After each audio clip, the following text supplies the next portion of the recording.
This has to be one of the craziest nail designs I've done in a long time for Halloween. Check out this video and I'll show you exactly how I did it.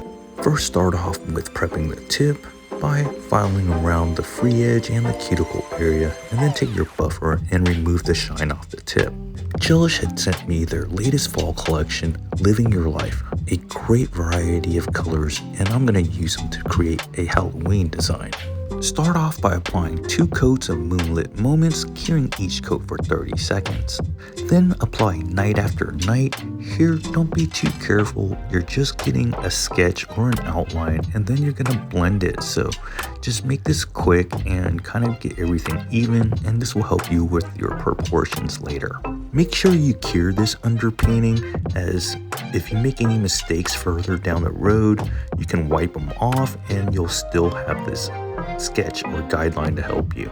Most of the time when doing really detailed nail art, I like to have a photo reference, but in this case I did not do that. I just sketched out what I wanted to do for my design, and then I chose where my light source was going to come from.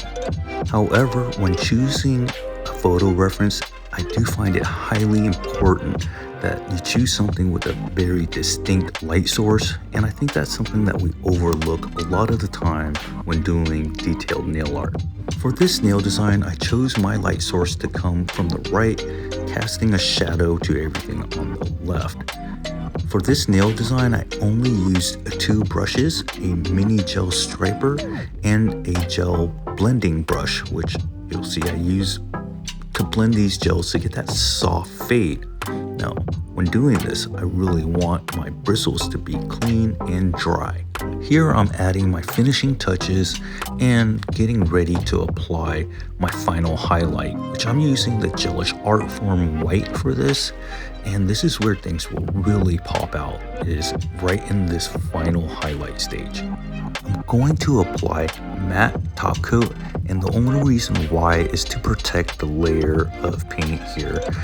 This is really not necessary, but it's going to protect just in case something goes wrong with this red. And you'll see here the red is not cured, and I'll drag the top coat right through the eye, making it look like the eye is bleeding. Thank you guys so much for tuning in. If you guys want more videos of art like this, please let me know in the comments. And I do have a Gelish coupon code. If you go to gelish.com, it's VuDooNails 10, and you would get 10% off anything you buy at gelish.com.